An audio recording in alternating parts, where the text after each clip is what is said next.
Chapter 17 topic number 2 mechanical properties of solid.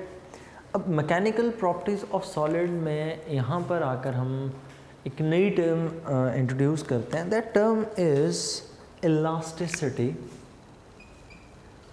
Elasticity. अब elasticity क्या चीज़ है?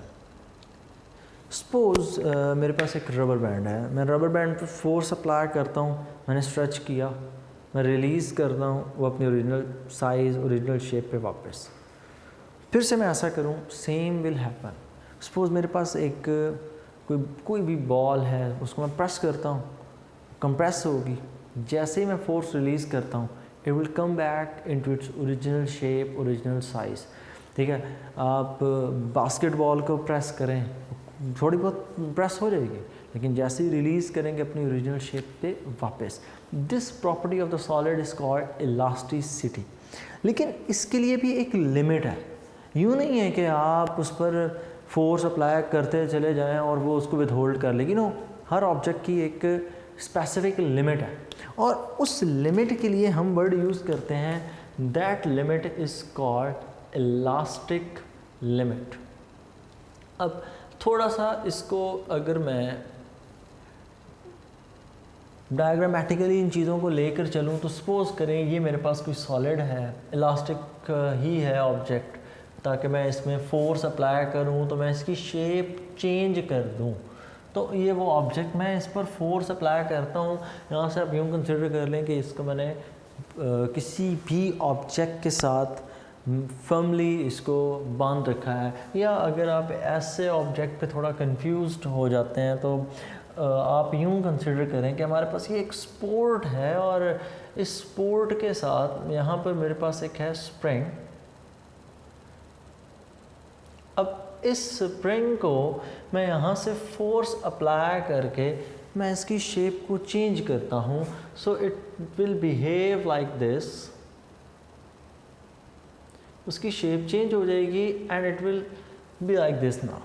अब आपने किया क्या? आपने एक एक्सटर्नल फोर्स लगाई, आपने इसकी लेंथ में इंक्रीज़ कर दिया। Not only in the length, हो सकता है इसकी शेप भी चेंज हुई हो सकता है इसका वॉल्यूम भी चेंज हुआ है, वो depending upon the situation and the object. कि ऑब्जेक्ट आप किस तरह का यूज़ कर रहे हैं और उसको आप किस तरह से लेकर चल रहे हैं। सपोज़ अगर आप बास्केटबॉल वाली एग्जांपल देखें, मैं उसे कंप्रेस कर रहा हूँ, I am going to decrease the volume, मैं उसका वॉल्यूम थोड़ा सा कम कर रहा हूँ। तो यहाँ पर जब मैं फोर्स अप्लाई करता हूँ, देयर इज़ अ डिस्प्लेसमेंट, कि ये पोर्शन पहले यहाँ पर था, ये मूव करके यहाँ पहुँच गया। अब इस दौरान हुआ है ये ऑब्जेक्ट डिस्प्लेस, ये डिस्प्लेसमेंट है लेट्स से x। तो मैं जितनी फोर्स अप्लाई करूँगा उतना ही डिस्प्लेसमेंट प्रोड्यूस होगा। F is directly proportional to x। और इसी चीज़ को कहीं ना कहीं हम नाम देते हैं हुक्स लॉ। हुक्स लॉ यही स्टेट करता है कि जो फोर्स मैं अप्लाई कर रहा हूँ, it acts in the form of stress. हालांकि हमने वैसे हम फोर्स को जब हम डिफ़ाइन करते हैं तो हम जब प्रेशर को डिफ़ाइन करते हैं तो हम प्रेशर को डिफ़ाइन करते हुए कहते हैं force per unit area. Stress को जब हम डिफ़ाइन करते हैं तो स्ट्रेस को डिफ़ाइन करते वक्त हम इसके लिए सिंबल यूज़ करते हैं सिग्मा। तो स्ट्रेस को भी डिफ़ाइन करते हुए यही कहते हैं फोर्स पर यूनिट एरिया। सो यहाँ पर क्वेश्चन ये राइज होता है कि इसको अब स्ट्रेस का नाम क्यों दिया, इसको प्रेशर का नाम क्यों नहीं दिया गया? तो थोड़ा सा यहाँ पर एक ना टेक्निकली डिफरेंस है। प्रेशर एक जनरल टर्म है, you can use it for solids, you can use it for liquids as well as gases.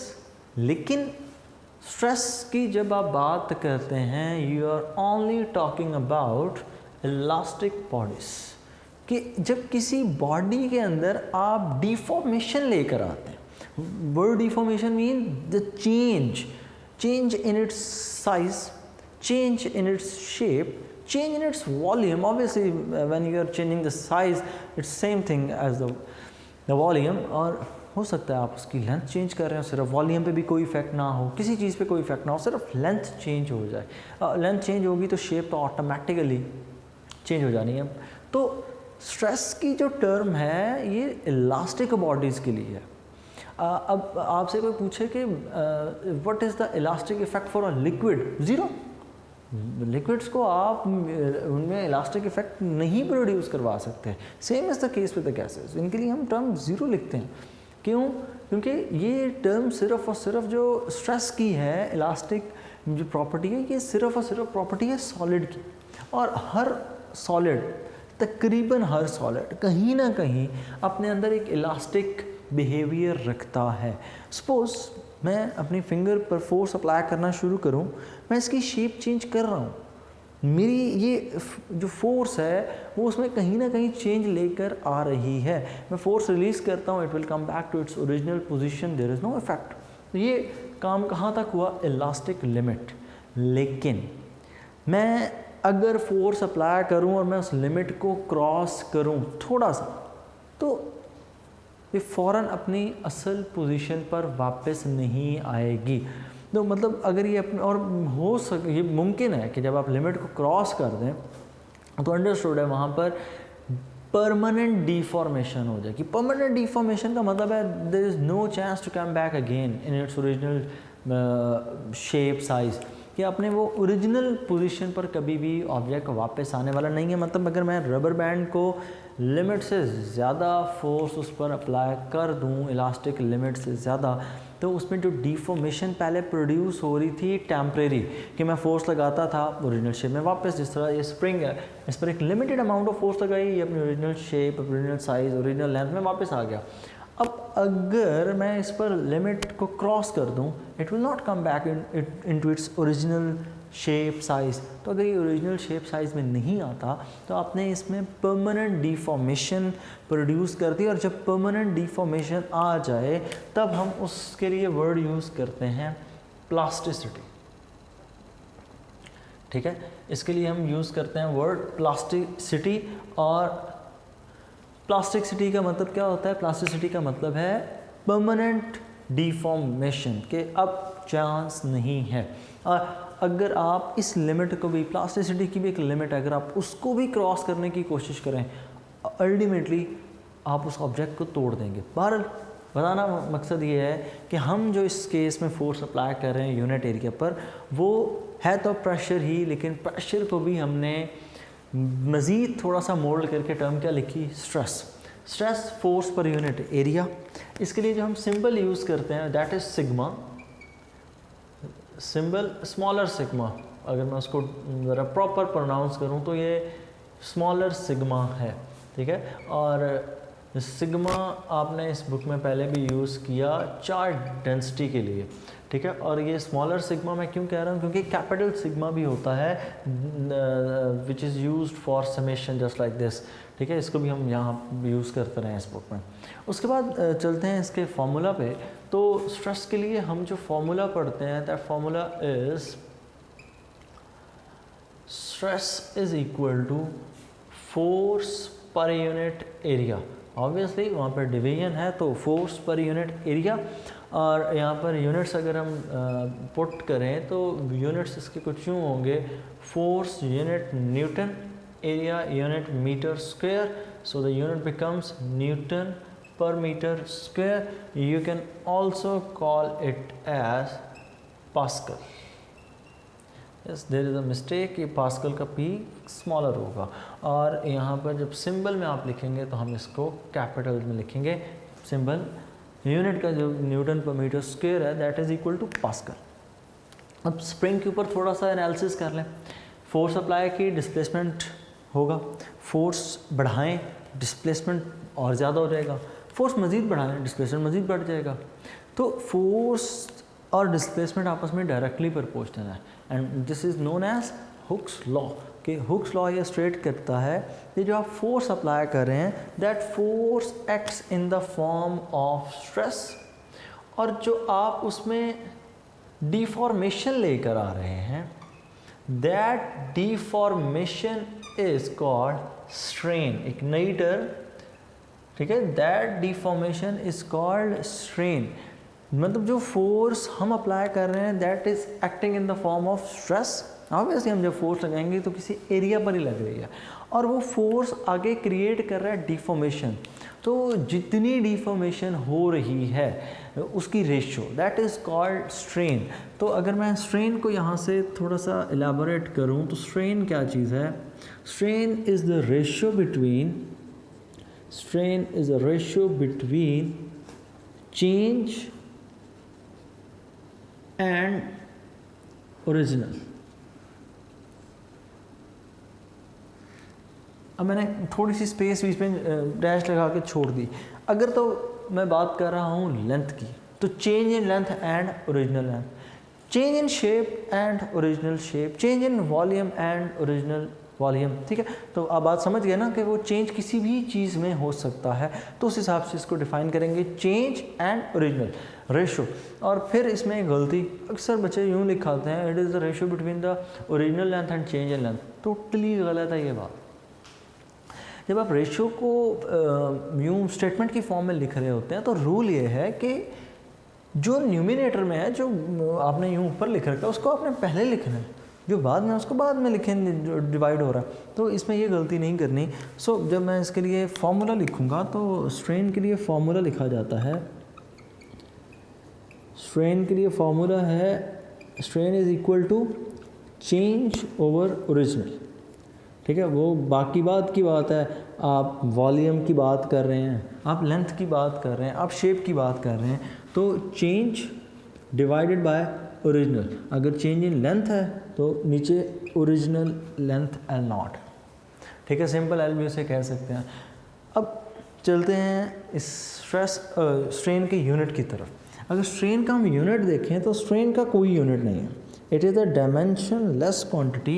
ये डायमेंशनलेस इसलिए है because it is simply a ratio, so you can say that no units, इसके किसी भी किस्म के units नहीं हैं। नेक्स्ट हम थोड़ा सा स्ट्रेस की अब आगे टाइप्स की बात करें तो स्ट्रेस में 3 तरह की टाइप्स आती हैं। पहली टाइप आती है इसमें टेंसाइल स्ट्रेस। टेंसाइल स्ट्रेस क्या है? That the stress that causes a change in the length. ठीक है, tensile stress a stress that causes a change in length. उसके बाद टेंसाइल स्ट्रेस के बाद दूसरी जो चीज़ है दैट इज shear stress,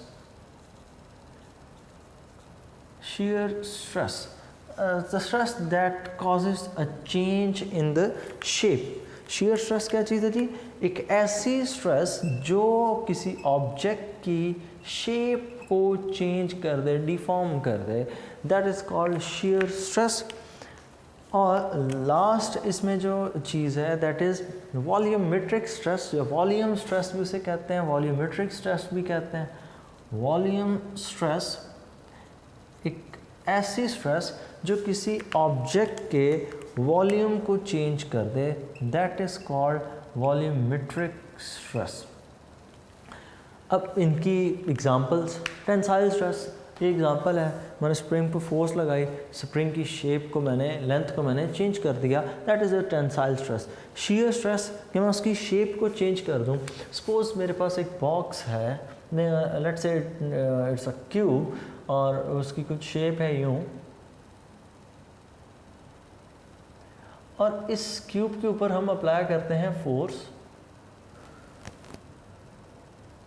और इस क्यूब को हम करते हैं डिफॉर्म।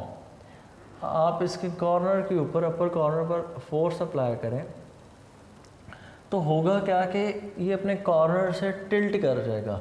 कोई कार्डन आपके पास पड़ा हो तो आप करके देख लें, यहाँ पर आपने अप्लाई करनी है फोर्स सिर्फ एक कॉर्नर के ऊपर, तो ये आपको थोड़ा सा टिल्टेड हुआ नज़र आएगा। नेक्स्ट शेप में जब आप इसको पोस्चर में देखेंगे तो ये आपको नेक्स्ट कुछ पोस्चर में यूँ नज़र आ रहा होगा,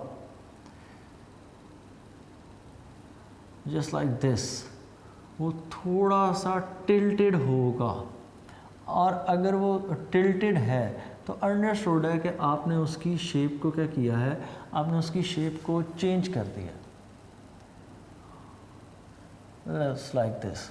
ठीक है, कि आपने उसकी शेप को थोड़ा सा चेंज किया, और शेप को यूँ चेंज कर देना क्या कहलाता है? This is known as shear stress. कि आपने उसको थोड़ा सा जब टिल्ट किया तो उसकी जो ऊपर वाला पोर्शन था वो स्लिप कर गया थोड़ा सा, तो this is called shear stress. और वॉल्यूमेट्रिक स्ट्रेस, तो वॉल्यूमेट्रिक स्ट्रेस में यूँ है कि मेरे पास एक बॉल है और इस बॉल को मैं हर तरफ से फोर्स अप्लाई करके मैं इसको स्क्वीज़ कर देता हूँ, मैं पिंच इन कर देता हूँ और बिल्कुल जो वॉल्यूम होगा ऑटोमेटिकली इसका कम हो जाएगा। तो this is called volumetric stress. और सेम इसी तरह जो स्ट्रेन पर जब हम आते हैं तो स्ट्रेन में भी उसी तरह हम 3 तरह की क्लासिफिकेशंस की बात करते हैं। हम कहते हैं कि पहली है tensile strain, the change in length with the original length. फिर हम कहते हैं जी shear strain, change in shape with the original. और उसके बाद वॉल्यूम, तो वॉल्यूमेट्रिक स्ट्रेन के अंदर change in volume with original volume.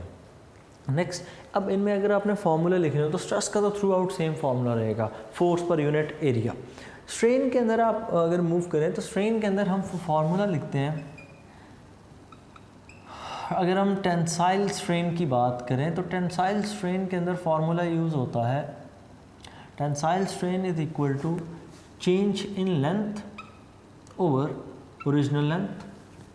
Tensile strain के बाद दूसरी चीज़ अगर हम देखें यहाँ पर वॉल्यूमेट्रिक स्ट्रेन, तो वॉल्यूमेट्रिक स्ट्रेन के अंदर फॉर्मूला होगा volumetric strain is equal to change in volume over original volume. और अगर आप बात करें शेयर स्ट्रेन की, तो शेयर स्ट्रेन के अंदर आपने रेशियो ऑफ द एंगल्स देखनी होती है और शेयर स्ट्रेन इक्वल होती है। तो शेयर स्ट्रेन के अंदर यहाँ पर चेंज या displacement of the length over original. अब यहाँ पर इसका मतलब क्या है कि आपने पहले ये ऑब्जेक्ट यूँ था ना, अब आपने इसको टिल्ट कर दिया। टिल्ट करके अगर मैं डायग्राम को यहाँ पर थोड़ा सा उसको ड्रॉ करूँ तो वो डायग्राम कुछ यूँ बनेगी। अब आपके लिए आपने इसे टिल्ट कर रखा है ना, तो ये वाला पोर्शन भी यहाँ से थोड़ा सा एक्सटेंड हो जाएगा, ये पोर्शन भी यहाँ से एक्सटेंड कुछ यूँ, और इस कॉर्नर को हम यहाँ पर यूँ ज्वाइन कर देंगे और ये कॉर्नर हो जाएगा ये ज्वाइन। अब ये डिस्प्लेसमेंट आपने क्रिएट किया, ये है आपके लिए this length is delta A, और ये जो लेंथ है एक साइड की दैट इज़ ए। तो चेंज ओवर ओरिजिनल। और दूसरी चीज़ आप इस चीज़ को फाइंड कर सकते हैं बाय एंगल। ये जो एंगल थीटा बीच में बन रहा है ना, इसको भी, और that is equal to tan of angle theta. और शेयर स्ट्रेन के लिए हम सिंबल यूज़ करते हैं गैमा। अब रही बात यूनिट्स की, तो किसी भी केस के अंदर यूनिट्स नहीं होंगे। और अगर मैं स्प्रिंग की जिस तरह बात कर रहा था, तो stress is directly proportional to strain. जब भी हम प्रोपोर्शनैलिटी हटाते हैं तो हम यहाँ पर कांस्टेंट यूज़ करते हैं, that constant is spring constant. और यहाँ पर जो हम स्प्रिंग कांस्टेंट यूज़ करते हैं वो हमें बताता है the stiffness of the spring, मतलब उस ऑब्जेक्ट की रेजिस्टेंस, कि वो कितना सख्त है और किस तरह से हमें कितनी ऑपोजिशन ऑफ़र करता है। सो नेक्स्ट, अब हम आगे जब चलेंगे तो हम स्ट्रेस और स्ट्रेन की आपस में रेशियो को डिस्कस करेंगे। स्ट्रेस और स्ट्रेन की जब हम रेशियो को डिस्कस करेंगे तो हम मॉडुलस ऑफ इलास्टिसिटी पढ़ेंगे। मॉडल ऑफ इलास्टिसिटी के बारे में आप लोगों ने पहले भी थोड़ा सा पढ़ रखा है, that you studied in chapter number 7 9th class physics में। वहाँ पर आपने यंग्स मॉडुलस को सिर्फ डिस्कस किया था। यहाँ पर अब हम सिर्फ यंग्स मॉडुलस को नहीं, हम 3 तरह के मॉडुलस को डिस्कस करेंगे। बहरहाल नेक्स्ट लेक्चर में इंशाल्लाह आपको कवर करवाया जाएगा। सो आज के लेक्चर में फिर देख लें, हमने सिर्फ और सिर्फ मैकेनिकल प्रॉपर्टी एक पढ़ी थी, और वो मैकेनिकल प्रॉपर्टी कौन सी है जी? हमने इलास्टिसिटी देखी। What is elasticity? Force apply की, शेप चेंज हुई, फोर्स रिमूव की, ओरिजिनल शेप में ऑब्जेक्ट वापस, that is called elastic behaviour. दूसरी तरफ हमने बिहेवियर पढ़ा, द प्लास्टिक बिहेवियर, कि हमने फोर्स अप्लाई की, शेप चेंज हुई, लेकिन ऑब्जेक्ट अपनी ओरिजिनल स्टेट में वापस नहीं आया।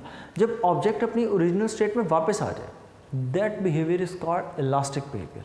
और अगर ऑब्जेक्ट अपनी ओरिजिनल स्टेट में वापस ना आए, that is called plastic behaviour. फिर नेक्स्ट चीज़ हमने देखी स्ट्रेस। स्ट्रेस को हमने डिफाइन किया फोर्स पर यूनिट एरिया, तो हमने इसे प्रेशर क्यों नहीं कहा, हालांकि हमने इसके यूनिट पास्कल ही लिखे हैं।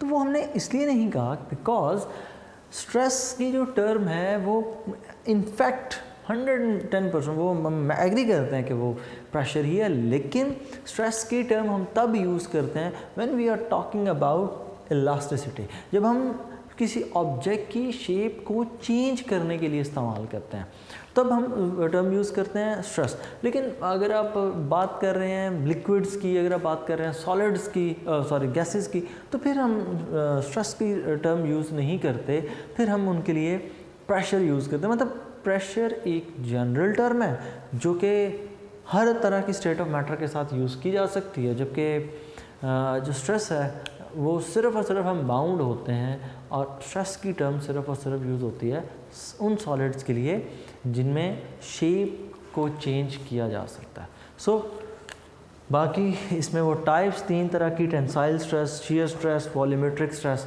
और इसी तरह इन तीनों के लिए मैं पढ़ा स्ट्रेन के लिए। और स्ट्रेन में याद रखना यूनिट्स नहीं होता है, छोटी छोटी चीज़ें। बोर्ड पॉइंट ऑफ व्यू से लॉन्ग क्वेश्चन बिल्कुल नहीं है, शॉर्ट क्वेश्चन, MCQs, और ज़्यादातर चीज़ें 80% आपने पहले से पढ़ रखी हैं। कुछ 2-4 नाम नए थे, बाकी इलास्टिक बिहेवियर, प्लास्टिक बिहेवियर, ये सारा कुछ आप करके आते हैं। सो नेक्स्ट चैप्टर के टॉपिक के अंदर थोड़ी सी चीज़ें थोड़ी सी एडवांस होने वाली हैं, बाकी बेसिक स्ट्रक्चर सारे का सारा जो सेटअप है वो यही रहेगा। अल्लाह हाफिज़।